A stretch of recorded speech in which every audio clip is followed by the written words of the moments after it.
আমি কিছুই ভুলতে পারবো না ওনার কোনো স্মৃতি। আমি 2 রাকাত নফল নামাজও ওনার জন্য পড়তাম ঘুম থেকে উইঠা। ওনার জন্য দোয়া পড়তাম, আমি কবর জিয়ারত করতাম। উনি মারা গেছে পর থেকে কবর জিয়ারত করি বাসায় বইসা বইসা। ওনার সাথে ছবি তোলার জন্য দাঁড়াইছিলাম পল্টনে। বলে এই আসো, আসো আমার সাথে আসো। দাঁড়াইছি, এই ওর ছবি নাও, ওদের ছবি নাও, ওদের ছবি নাও, এরকম করে বলতো। খুবই করতো। আবার বাসায় গেলে খাবার দাবারের ব্যবস্থা বলতো, খাওয়া দাওয়া করছে, খোঁজ খবর নিছে কিনা, এরকম করতো। সবাইরে বলতো খাওয়াইছো, চকলেট পাও। ওনার বোনও, ওনারাও ভাই বোনরা অনেক ভালো, অনেক ভালো ছিল। ওনাদের ফ্যামিলির সাথে তো মিশছি, অনেক ভালো ছিল। আমি কিছুই ভুলতে পারবো না ওনার কোনো স্মৃতি।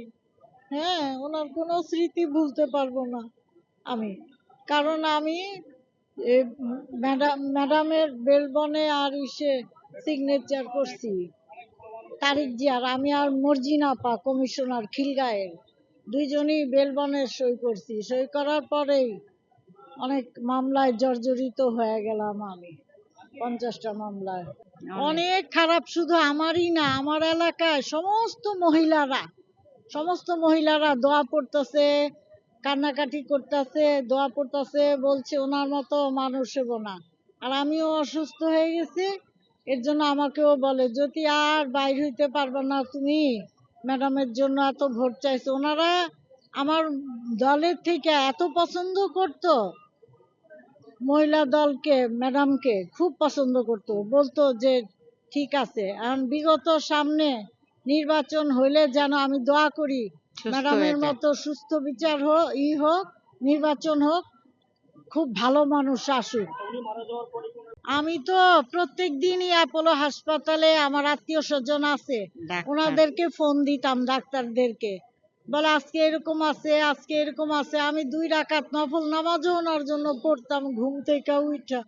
ওনার জন্য দোয়া পড়তাম, আমি কবর জিয়ারত করতাম। উনি মারা গেছে পর থেকে কবর জিয়ারত করি বাসায় বসে বসে। আমার মন আর মানতেছিল না। আমি আজকে বলছি আমার বোনরে, আমার মেয়েরে, আমার ওইখানে নিয়ে চলো, ওইখানে নিয়ে চলো। আমি আর পারতেছি না, আর পারতেছি না।